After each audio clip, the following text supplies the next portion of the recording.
Hello friends, నమస్తే. తెలంగాణ ఓటర్ల జాబితాలో భారీ మార్పులు. ఎస్ఐఆర్ ఎమ్యునరేషన్ కీలక గణాంకాలు ఇవే. తెలంగాణ ఓటర్ల జాబితాలో భారీ మార్పులు చోటు చేసుకున్నాయి. సార్ ప్రక్రియ దాదాపు పూర్తయింది. రాష్ట్ర వ్యాప్తంగా మొత్తం 3,38,26,448 మంది ఓటర్లు ఉన్నట్లు అధికారులు గుర్తించారు. తెలంగాణ రాష్ట్ర ప్రత్యేక సమగ్ర ఓటర్ల జాబితా సవరణ సార్ ఎన్యుమరేషన్ ప్రక్రియ పూర్తయింది. ఈ ప్రక్రియలో తెలంగాణ వ్యాప్తంగా మొత్తం 3,38,26,448 మంది ఓటర్లు ఉన్నట్లు అధికారులు గుర్తించారు.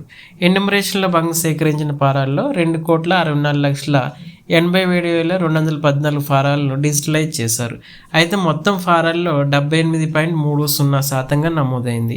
మరోవైపు 73,39,234 ఎన్యుమరేషన్ ఫారాలను సేకరించలేకపోయినట్లు వెల్లడించారు. సేకరించలేని ఫారాలు వివిధ కారణాలతో ఓటర్ల వివరాలను నిర్ధారించలేదని తెలిపారు. అందులో 21.70% ఫారాలను అన్కలెక్టబుల్గా గుర్తించినట్లు తెలిపారు. సేకరించలేని ఫారాల పరిశీలనలో 9,22,230 మంది ఓటర్లు మరణించినట్లు గుర్తించారు.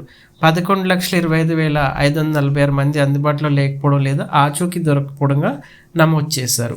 అలాగే 45,18,961 మంది శాశ్వతంగా ఇతర ప్రాంతాలకు పోయినట్లు గుర్తించారు.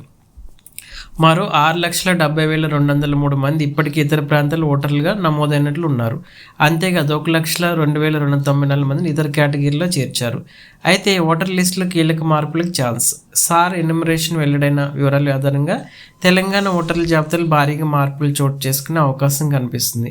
మరణించిన వారు, శాశ్వతంగా వలస వెళ్లిన వారు, ఇతర ప్రాంతాలు ఇప్పటికే నమోదైన వారు వంటి కేటగిరీలపై తర్వాతి దశలో అధికారులు పరిశీలన చేపడతారు. అయితే ఎన్యుమరేషన్లో గుర్తించిన వివరాల ఆధారంగా వెంటనే ఓటర్లను జాబితా నుంచి తొలగించినట్లు కాదు.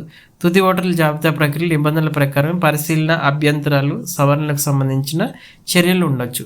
తెలంగాణ సార్ ఎన్యుమరేషన్ ద్వారా ఓటర్ల వివరాలపై సమగ్ర డేటా సిద్ధమైంది. తుది ఓటర్ల జాబితా ఎలా ఉంటుందనే దానిపై కొందరిలో ఆసక్తి నెలకొంది. హలో ఫ్రెండ్స్, నమస్తే.